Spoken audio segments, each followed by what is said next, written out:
I'm Kim Korn with the Point of Order podcast, doing our 5th candidate interview with Joey Knotts. Joey, would you like to introduce yourself and let people know what you're running for and why you decided to throw your name in the hat? Yes, ma'am. My name is Joey Knotts. I'm running for the position of Parkersburg City Council District 1. The reason I decided to run was because I would like to create more community involvement in not only our city council meetings, but also have more input from our citizens as far as decisions made by the city council per ordinances and city violations. Fantastic. I really appreciate you stepping up and doing this interview and making yourself available to the citizens. Well, it was my pleasure, I think. Wonderful. So you were at the town hall meeting, so these questions will not be new to you. But as I like to explain, these questions came from citizens at a town hall meeting where they were allowed to come up and ask you all questions, and you had yes and no signs, and that was the only answers you were allowed to give, yes, no, or abstain. So people got to see how you vote, but they didn't know why, and this is an opportunity to explain the why. So we'll go ahead and get started. The first question was just kind of put everybody at ease and to test the process, but it was, should chocolate be the official ice cream flavor of Parkersburg? And I answered no. That was my vote. Why? It's chocolate. Well, yes, ma'am. But actually, Kim, when the question was posed, I kind of laughed out loud and thought, well, if I say chocolate, then other people are going to disagree. I said, so my personal favorite is vanilla. It always has been. I found myself more of a bland person. So that's why I chose vanilla. I figure it can always be flavored up with different syrups. Wonderful. That's a great answer. Okay, so the second question, which is actually very relevant right now, as I'm trying to get the council in its budgeting process to switch to one electric vehicle. One of the citizens asked, would you be willing to change systematically, not all at once, but change the Parkersburg's auto fleet in its buildings to more energy efficient and more green? Like going to electric or hybrid cars instead of buying gas cars when we can, and then improving our buildings or new buildings being built to specifications that are more energy efficient. Would you be willing to support that? Yes, ma'am.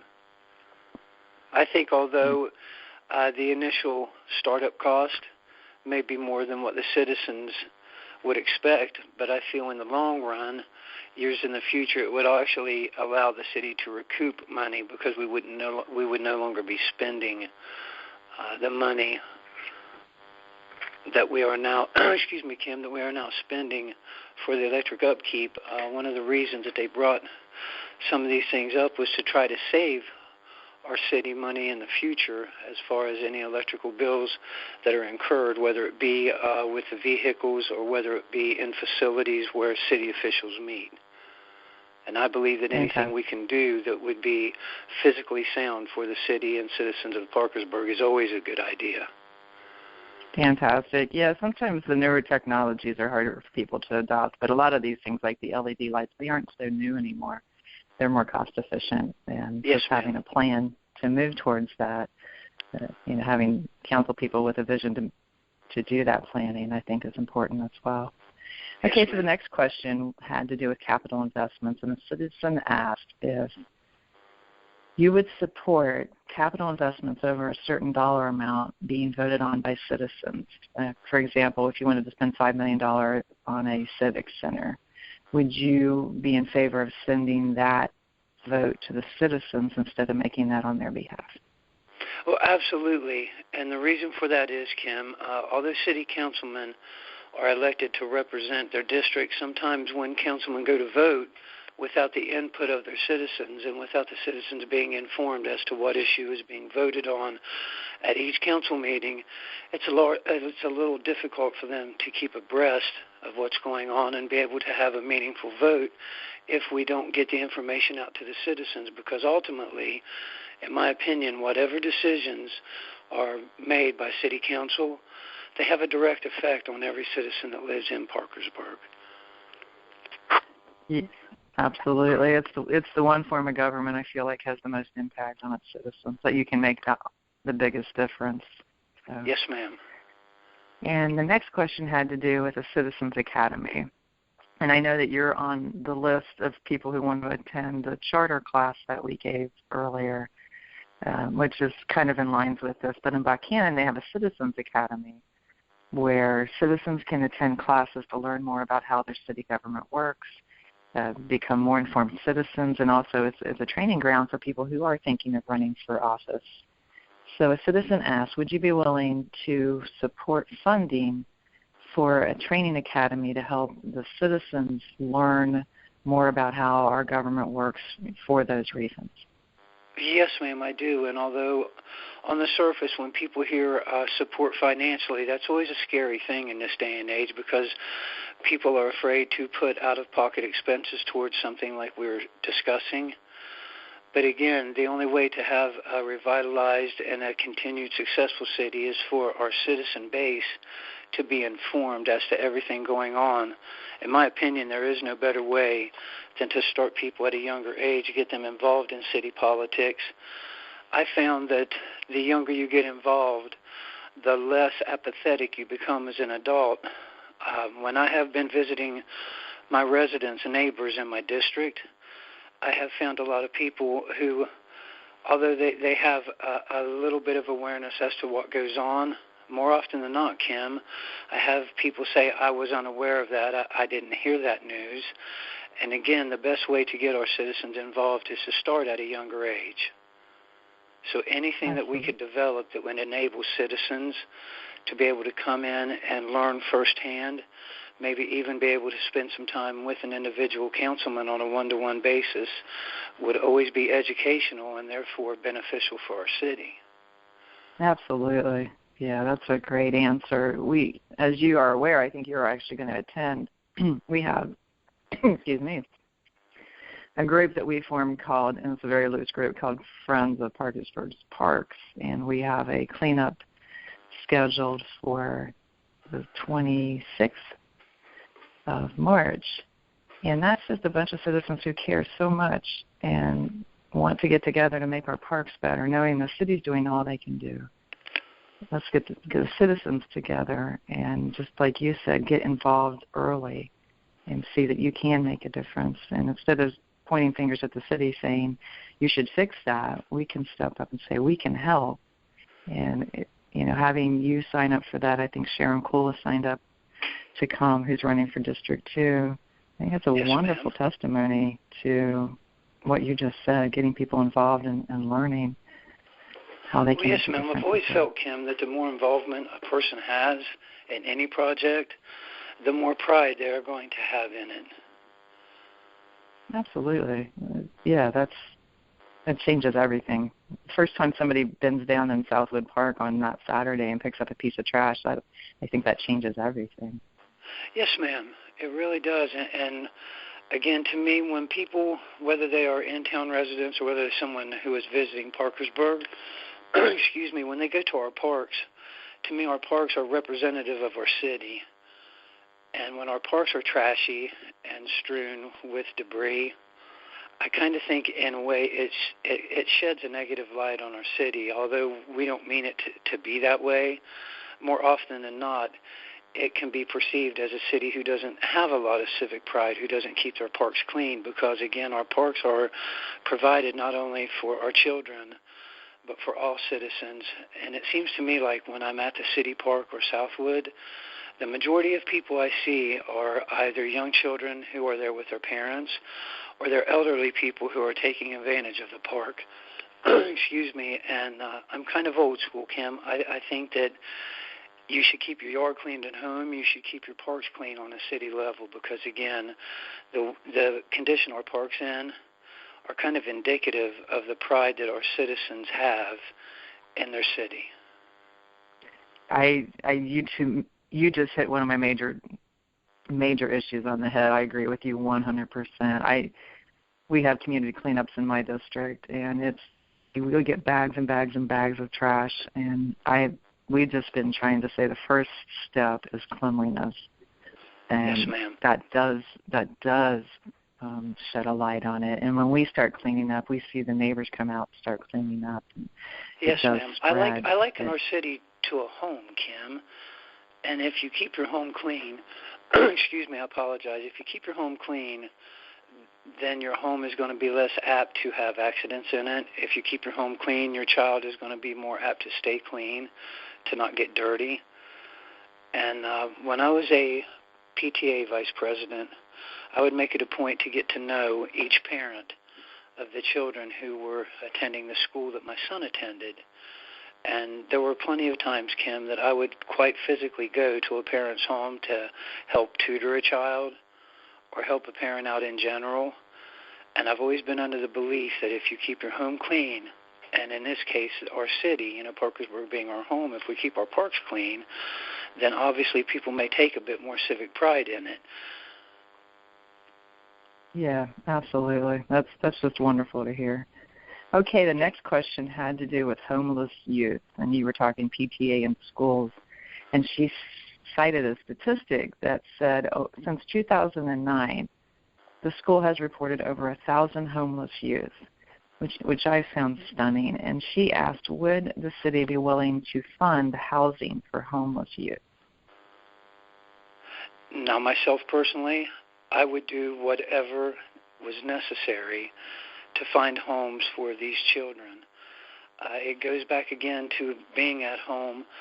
A child who is raised in a more loving and stable environment, more often than not, is apt to become a successful adult. A child who is raised in a broken home or doesn't have the for lack of better words, the encouragement that a parent or a home environment can give, then a child, in my personal opinion, is already kind of stricken down from success. Our children thrive on being disciplined. Our children thrive on adults who care about them. And if a child is homeless, then a child doesn't have any real structure. And if a child doesn't have any real structure, in my opinion, then a child may not feel the love and encouragement that a child who is blessed to have a family and a home environment is offered. Fantastic. I hope that's the answer that you were looking for, Kim, or if that answer made sense. Yeah, well, it makes sense to me. This is just whatever you want to share with the citizens, Joey. So I'm just the conduit to get these questions to you. So. Yes, ma'am. I feel children are very important. Again, Kim, I was raised, excuse me, I apologize. I was raised in a political family, in a political environment. And so I was always abreast of what was going on, not only locally, but on a state and national level. And there are so many kids now that when you ask them or show them a picture, they can't really identify a lot of politicians, whether it be on a local, state, or national level. Well, again, to me, that kind of goes back to the home environment and to the education level of the children. If a child feels left out, then a child is going to continue to feel left out. So I truly believe that everything our city does should be inclusive of children. I think that we should do everything that we can as adults, excuse me, and as civic leaders of our city to do everything we can to include children. I believe, Kim, from the time a child is in grade school, that they should be exposed to city politics. They should be exposed to what's going on in their city because, again, the children are the future of our city. Absolutely. So I'm very much in leaving. favor of that. Yeah. Fantastic. Yes, ma'am. As a matter of fact, Kim, my wife and I have a son. He is a junior at Parkersburg South. He is in honors classes. He has already told me that when he graduates high school and attends college, he plans on leaving the city and the state. And when I asked him why, he said, "Dad, there is nothing here for kids to look forward to." He said, "I want to be able to go somewhere where I could make something of myself." And Kim, I was stunned to hear my son say that.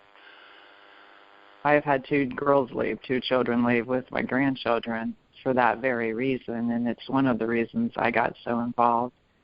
I wanted to make this a place where they would come back to, and sadly, they won't. And I completely understand that. And, we're retiring and leaving ourselves because the things that we want to enjoy in our retirement are not here. And Yes, ma'am.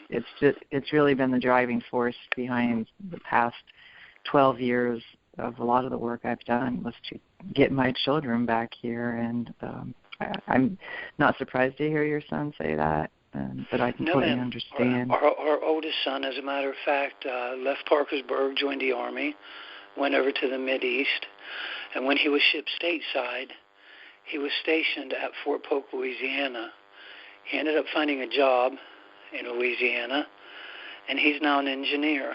When he came home to visit just a few months ago with his wife and our grandchildren, I asked him point blank, son, would you ever think about moving back home to Parkersburg? And he told me, Pop, no, I have too much of a successful life in Baton Rouge, and I just don't see the opportunities in Parkersburg that I have in the Baton Rouge area. Right. And when you hear as you said, you've gone through it with 2 children, it's heartbreaking to hear your own child say, I don't really have any faith in the future of my city because I don't see it growing economically. Right. And yeah, it is heartbreaking. I'm sorry? I said it is heartbreaking. Yes, ma'am. Because, again, everything that we do, we're simply setting up the future for our children in this city. And if we can't come together and be cohesive as a council, as a city government, then the message that we are sending to our children is a negative message of our city. Right. And as you well know, most people, when they're in a negative environment, they try to excuse themselves from it. Right.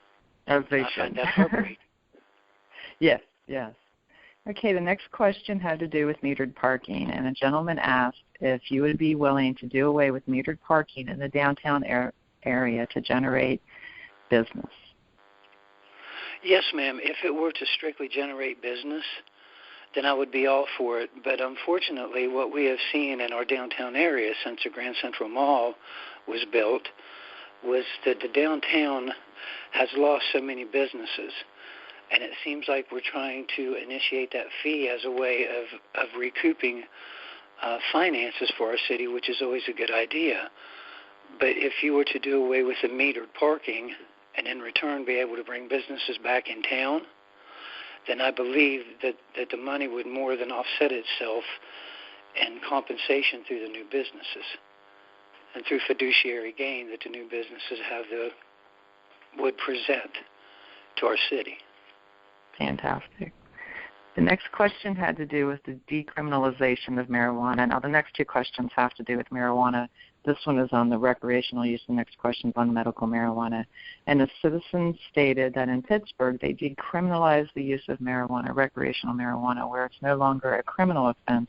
It's a civil offense where you get cited and fined, but you get no criminal charges. And the question was, would you support the decriminalization of recreational marijuana?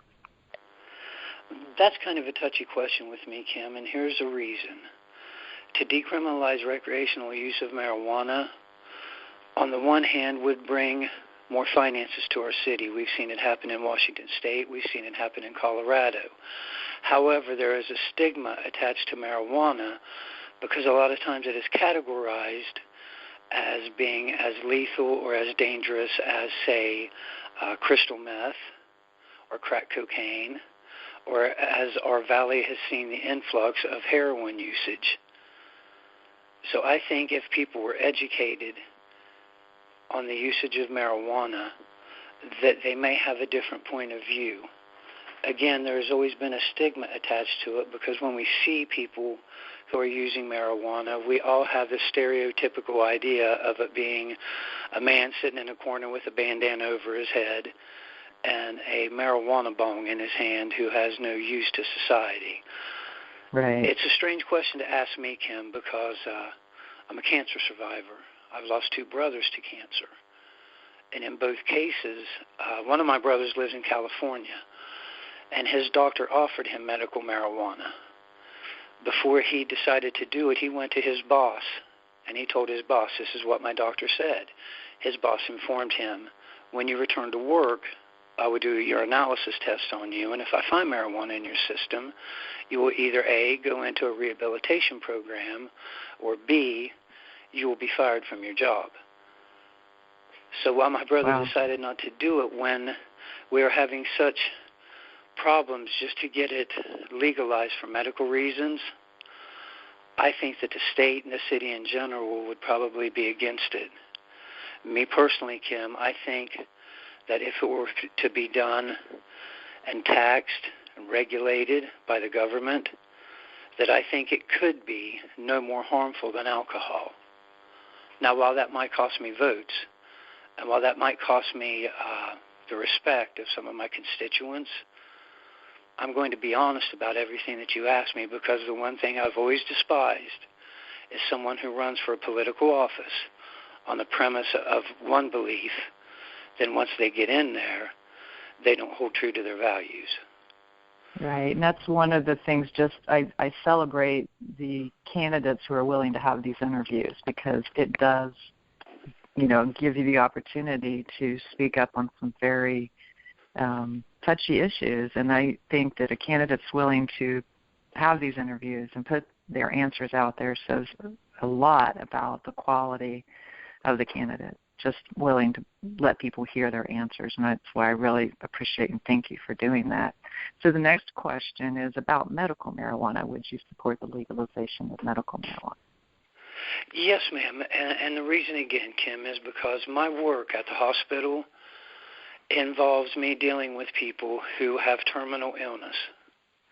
And when you see a person who is terminally ill and they are already on an IV drip, whether it be morphine or Demerol or whatever medication the doctor has chosen to give that person, when I stand in the ICU unit and I see a family watching a family member pass away and they're in pain, then in a situation like that, I believe that human compassion and human decency should step forward and be able to do whatever we can to render some kind of aid and comfort to that individual. And if medical marijuana would be the answer to be able to alleviate pain and give someone some form of quality of life, then absolutely I'm all for it. We live in a nation and in a world that now has some of the best medication and drugs to treat terminally ill people. And I truly believe with all my heart, again, if it were regulated, if it were dispensed by a doctor, and it were done properly, that it absolutely could be a benefit to some people. Absolutely. My partner's late wife passed away from cancer, and he swears that medical marijuana gave her another year of life. Yes, ma'am. And again, it's the stigma that is attached to it, Kim. There have been case studies I actually saw where a child, an autistic child, he had never spoken. He was 7 years old. His parents lived, I believe it was in Colorado, and they were able to administer through their doctor something called cannabis oil. This autistic child who had never spoken, after a few treatments of the cannabis oil, actually came out of his shell, began to speak, began to show signs of normalcy and not being the stereotypical recluse that we see from autistic children who you can't approach, who you definitely can't touch, because, as you know, a lot of times if you reach out to even make contact with an autistic child, they become withdrawn, they become scared. And Kim, me personally, I'm a big believer in our young people and in our elderly. And in my position, when I deal with people who are chronically ill, I believe absolutely that if it could bring some comfort to a little child or to an elderly person, then I would back that 100%. And while, again, that may anger some people, my reasoning is compassion. My reasoning would be purely to help people and bring some kind of relief to an otherwise tormented life. So yes, ma'am, I would support medical marijuana. Well, thank you for sharing. Okay, the next question had to do with a drug problem as well.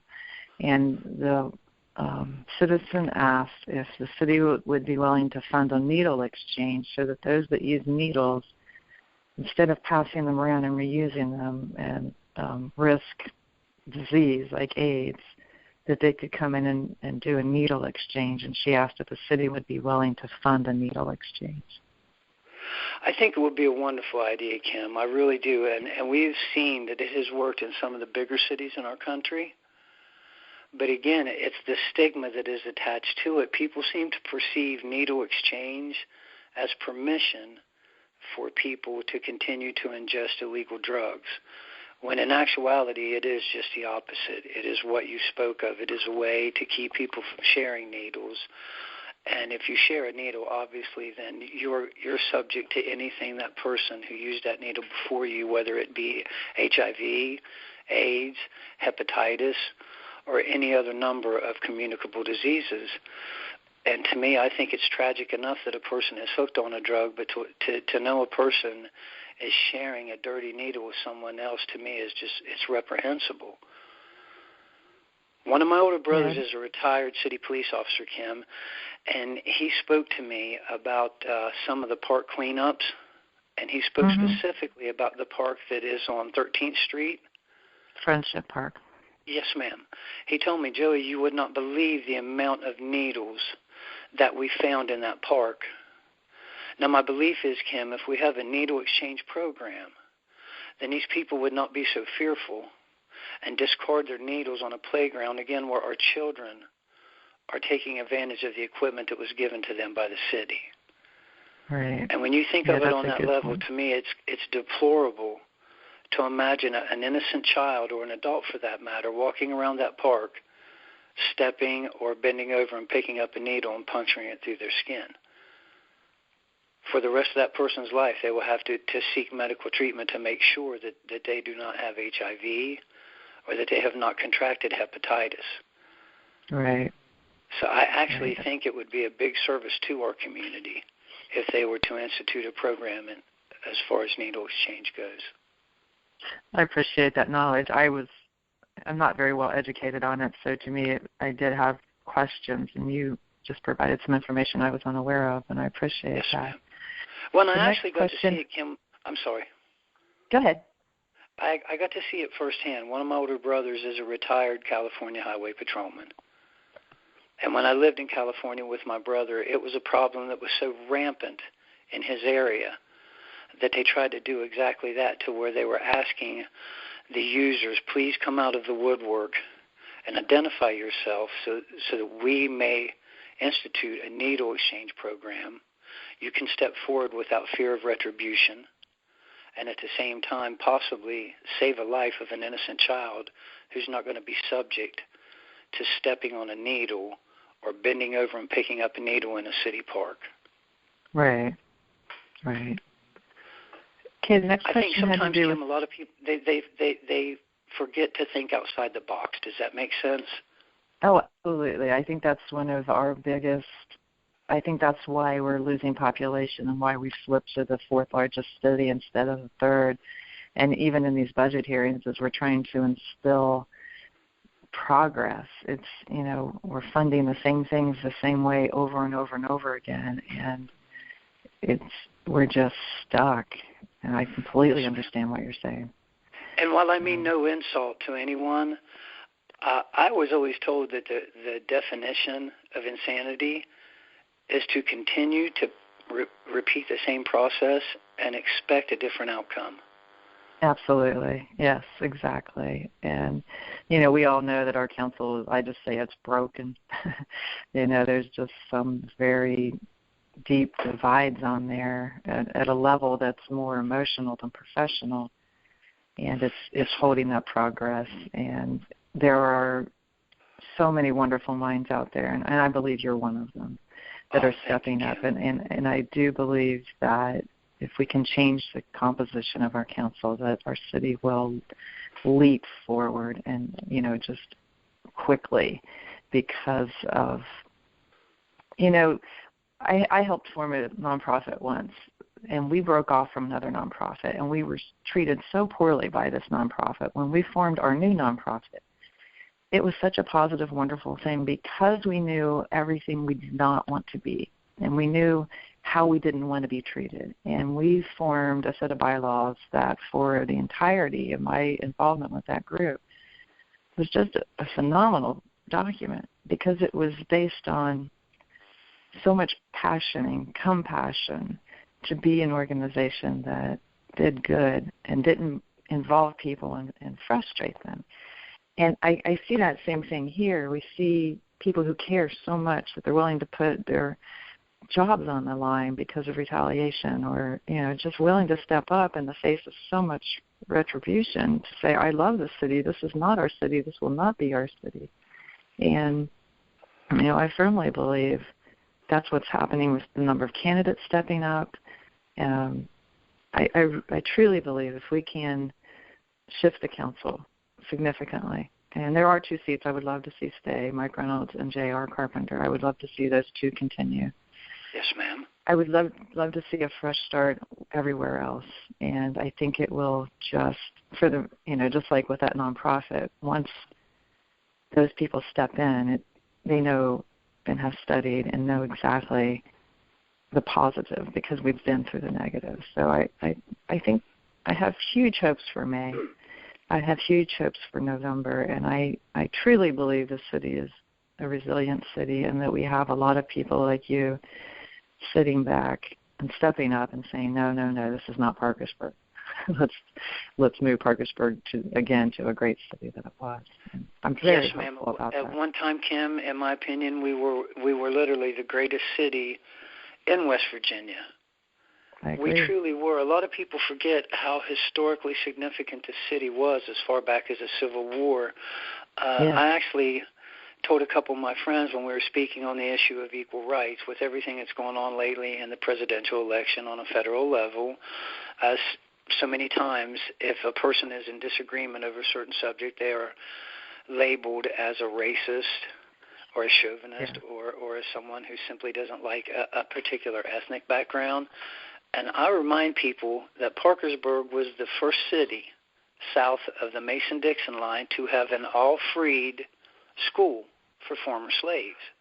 Yes. Now, as far back as the 1860s, if Parkersburg was so progressive that we had the wherewithal to erect a school where African-American children, former slave children, could go to school without fear of retribution, without fear of being hanged, in the 1860s, then surely in the year 2016, Parkersburg could be a town who could once again move forward and look at how much possibility not only we have in our industry, in our economy, but in our citizens.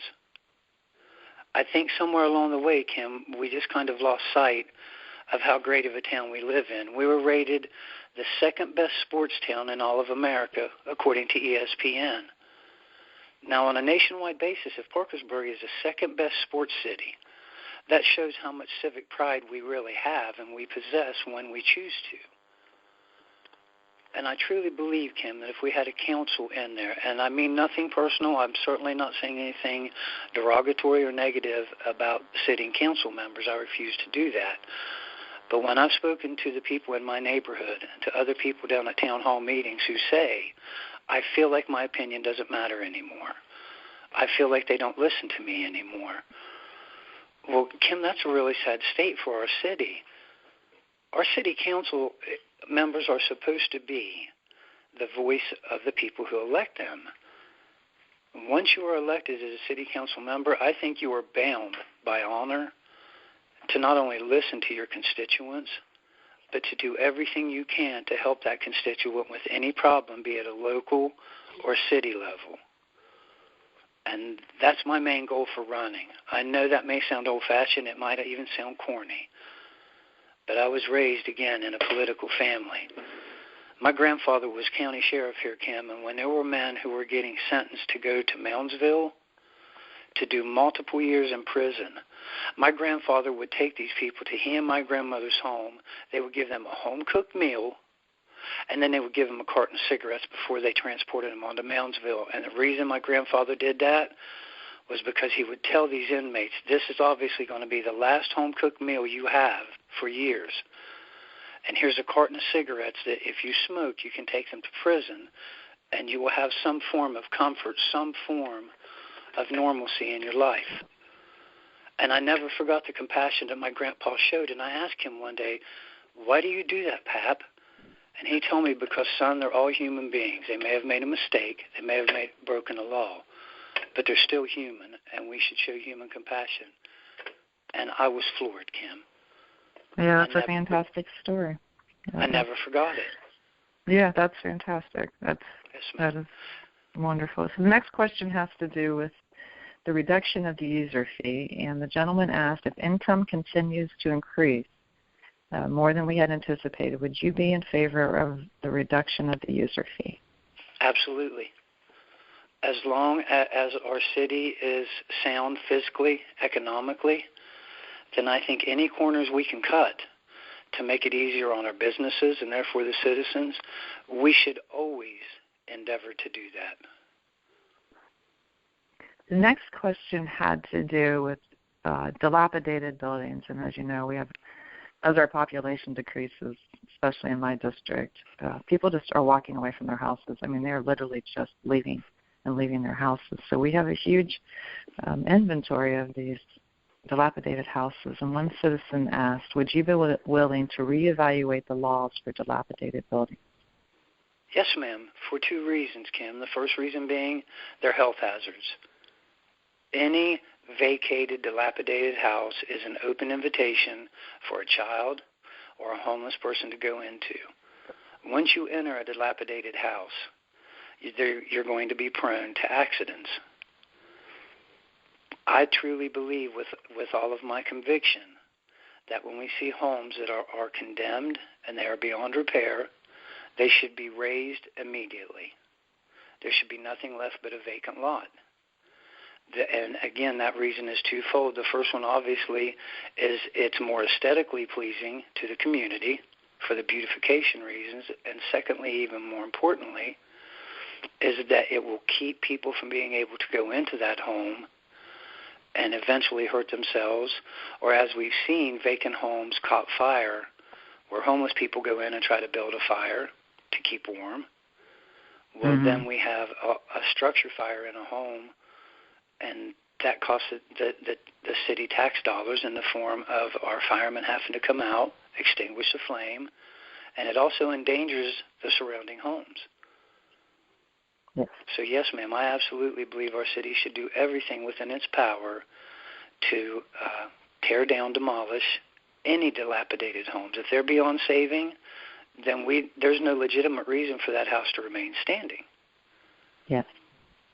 Okay, the next question had to do with sexual orientation, and the citizen asked, would you be willing to support a resolution to protect employment and public accommodations for, they say LGBT, which is lesbian, gay, bisexual, and transgender identity? Would you be willing to support a resolution to protect that group? Yes, ma'am. Now, Kim, this is a subject that's very near and dear to my heart. One of my older brothers, he's passed on now. He lived an openly gay lifestyle. I watched firsthand my brother be bullied, condemned. I myself was guilt by association with so many people. I grew up literally having to fight because people would come up and instigate a fight with me because I had a brother who was gay. And this has always been my reply to people. If you have a family member who has to have emergency surgery, would you rather have a one-year resident who is a heterosexual performing the surgery, or would you rather have an experienced doctor who happens to live a gay or lesbian lifestyle operating on yourself or your family member?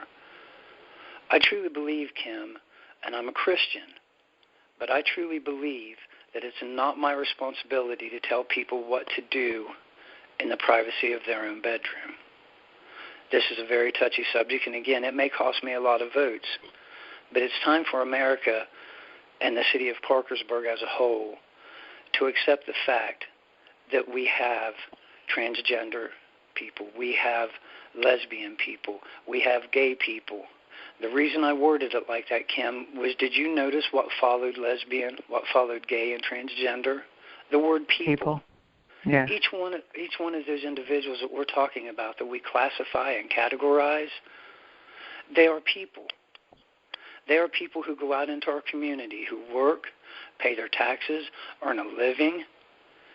And again, Kim, in my heart, it's not up to me to condemn what they do in the privacy of their own bedroom. When you're talking two consenting adults who choose to live that lifestyle. Well, that lifestyle should have no bearing on the way they are treated out in public. When that person goes to work and is a useful member of the community and gives back to the community, well, then no one else has a right to judge them on any level whatsoever. That's how I appreciate feel. that. I'm sorry? No, I appreciate that, and I appreciate you sharing your personal experience. I always think that's very important for people to hear. You know. Well, yes, ma'am. When I would watch my brother just basically break down in tears because of the lifestyle he chose to lead, my brother went to work and earned a living. My brother worked in the medical field as well. He rendered aid to people every day. He was compassionate, and he was caring to the patients. And everything was fine until he got off work. And I always found it odd that some of the very patients that my brother rendered aid and gave medical aid to were the very people who later that night or the next week would see my brother and throw slurs his way. And I was just dumbfounded by it, Kim, and maybe to me it was different because when I was growing up, I didn't see a gay man. I saw my brother. Right. That makes sense, Kim? Absolutely. Absolutely. It ties in with your grandfather's story about we're all people, and it continues that lesson that you learned. Yes, ma'am. So the next question had to do with municipal composting. And the citizen asked, just like we do recycling, would you support a municipal program? And maybe that means people put their compost in a bin that gets collected, or maybe that means that the city distributes special containers that you bury in your yard for your compost. But first, her question was, would you support municipal composting?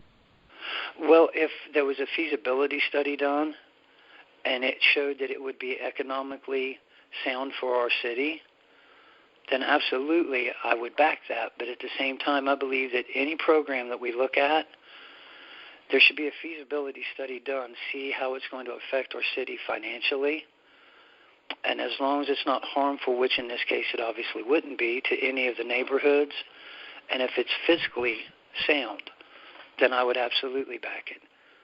But I believe, Fantastic. again, Kim, anything that we do as far as councilmen, any ordinances that are passed on the city level, we should always take into account first how will it economically affect our city and our communities. Absolutely. So the next question had to do with youth. And there was a teenage high school student that stood up, and then there was a gentleman that stood up from WVUP. And they basically asked, the teenager asked, would you be willing to reestablish the Mayor's Youth Advisory Panel? And this really would be the mayor's responsibility. But would you be willing to support the reestablishment of the Mayor's Youth Advisory Panel that would involve youth in the city government? And the other gentleman asked, would you also be willing to extend that to college students and provide internships for them? And you've kind of already answered this, but this gives you the ability to directly answer regarding youth in government. Yes, ma'am. In regards to the high school student, I was actually approached, and I won't say his name because he's underage, but I was approached at one of the town hall meetings, and he asked me that specifically. I answered in the affirmative because, again, I believe that the younger or the sooner we get our young citizens involved in politics, the more interest they're going to have and the more beneficial it's going to be for our city.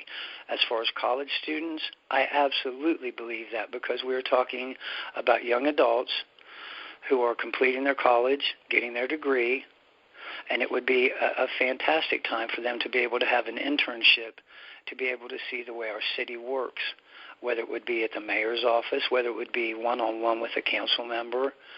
I believe that we should do everything we can to include our youth in our city's decisions and in our city's meetings because, again, our youth is a future. Yeah, absolutely, and it might help them stay. So the next Yes, question ma'am. continued on with students, and a citizen asked, would you be willing to end free bus passes for college students? Yes, I recall that question being raised, actually. I believe so. And the reason is, Kim, when you have students who are taking out student loans, you have students who are migrating here to attend Ohio Valley College, you have students who are local who are trying to get out to WVUP or Mountain State, whatever the case may be, these students a lot of times are living on student loans. They go out after school and try to find some part-time work just to supplement their income. I believe if a student is putting forth the effort and making the grades in college, that they should be afforded every opportunity to have transportation to and from that college. I absolutely believe we should. Okay. The last question is one I asked. I always like to tell people that, just to be honest about it. And it's based on an incident that happened at our state capitol where a chair of a committee banned citizens from documenting the meeting and wouldn't let them take pictures or anything. And my question is, would you ever ban citizens' documentation of any public meetings? No, ma'am. Absolutely not, Kim, and for two reasons. The first reason is, on face value, it appears as though there's something that you're trying to hide. I believe the key to any political seat, whether you're a mayor, a city councilman, or the president of the United States, it must include transparency. That's a word we hear thrown around so much by politicians to try to garner the confidence of their constituents. But if we have a council meeting where there are no recorded minutes, if we have a council meeting where we absolutely tell the citizens you're not allowed to record it, well, first of all, that is lost as soon as that council meeting's over. Some people can retain it in their memory. Other people have a harder time. We need something we can go back and look at and say, on this date, this was what you stated. On this date, this was the proposal. This is what this citizen said. To me, it goes with the Freedom of Information Act. We live in a country where we should be able to have complete access to any political records because, again, Kim, we are the people who elect our officials. It's no different than someone telling me, Joey, you're foreman of a job. Well, if I'm foreman of that job and I keep no records of anything that's going on with that job, we have nothing to refer back to. We have absolutely no way of showing anyone this is what's been accomplished, this is what we're working on. I believe it all goes back to, again, the Freedom of Information Act and freedom of speech. I don't think as elected officials we have the right to tell the very people who elected us, you cannot come in and record our meetings, you cannot come in and document what's being said here because we decided that. I think sometimes, Kim, politicians truly forget when they get elected, they work for us. It's our vote and it's our trust that put them in that seat to begin with. To turn around and deny citizens of what they're asking once they entrusted you with that position and trusted you to speak for them, well, to me personally, Kim, I think that's wrong on all kinds of levels. I think mostly I agree with you.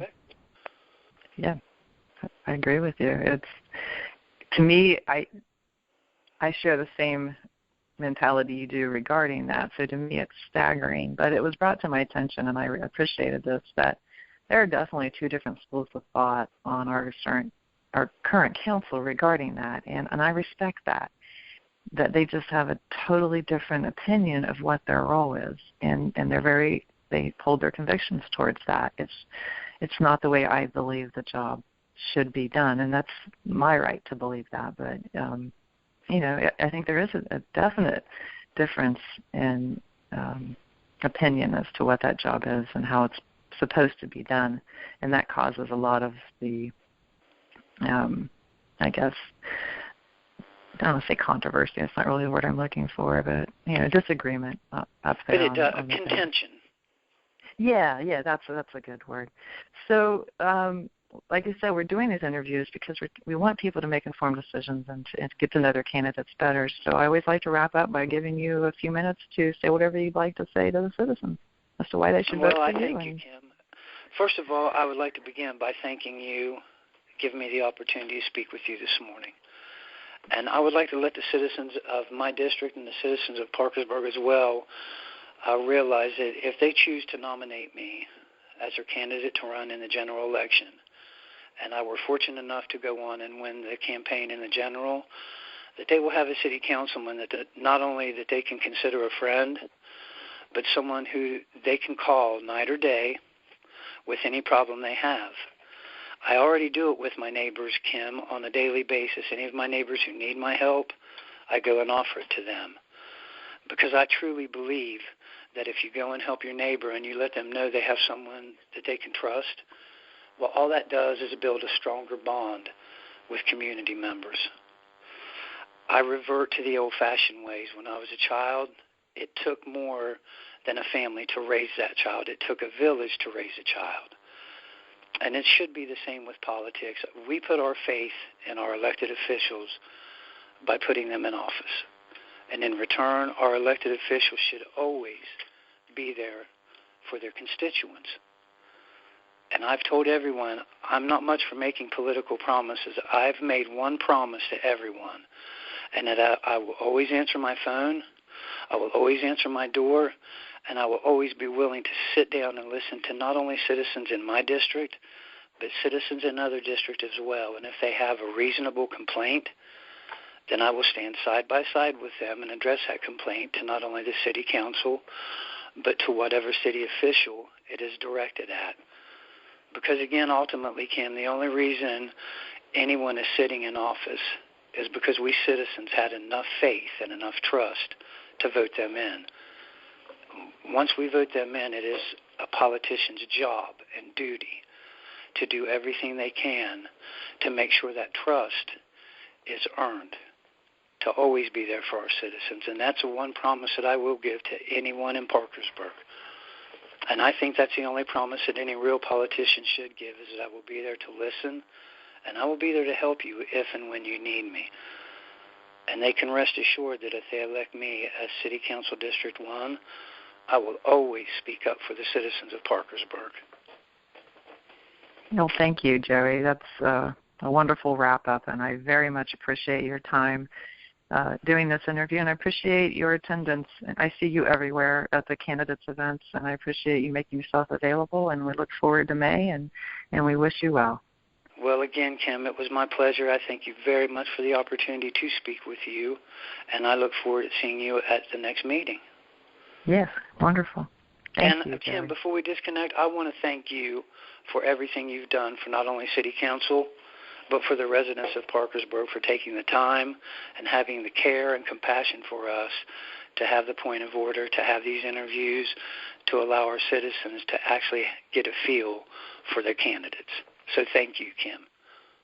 Thank you, Joey. I appreciate that. I heard something I listen to a lot of podcasts, and NPR had one, and there was a lady who was talking about a village in Africa that they were helping bring up, and she said something that just struck me, and I still am struck by it, but she said they were able to bring forth the voices of the unheard.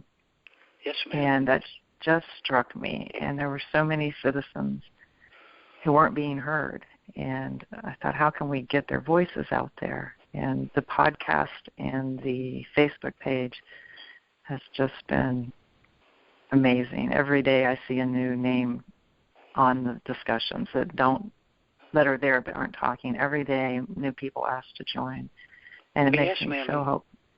What you've done has allowed, again, we citizens to keep abreast of what's going on in the city building. So on behalf of the citizens, thank you again. Yeah. Well, I always like to say it's not me. I actually joined a group of citizens, and we're working together, but it is definitely a community effort, and it just shows to me how much our citizens care, and their compassion, and their talents, and their skills, and their love. And yes, ma'am. Kim, Parkersburg really is an amazing city, and it's just a matter of getting the people involved again, and getting the people to realize, you know what, not only your vote, but your opinion truly counts. Yes, and we did have an administration where I would sit on the bench and I would listen to the mayor specifically tell people not to show up, not to come, and that to me was devastating. And I think that attitude for as many years as it's been going on has caused a major rift between the citizens and the government. And my number one goal is to reunite the citizens and give them back their city, because yes, ma'am.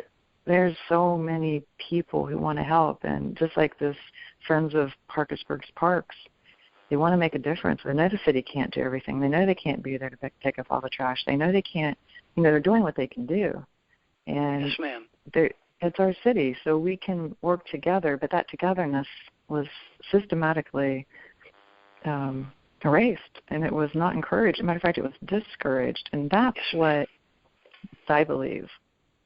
Yes, ma'am, and I mean no insults toward anyone, but when you have a government that gets to the point where it no longer wants its citizens to attend, and it no longer wants its citizens' input, well, Kim, that's not exactly acting in the best interest of our city, because, again, I don't mean any disrespect. Our city consists of way more than a mayor, a city council, and commissioners.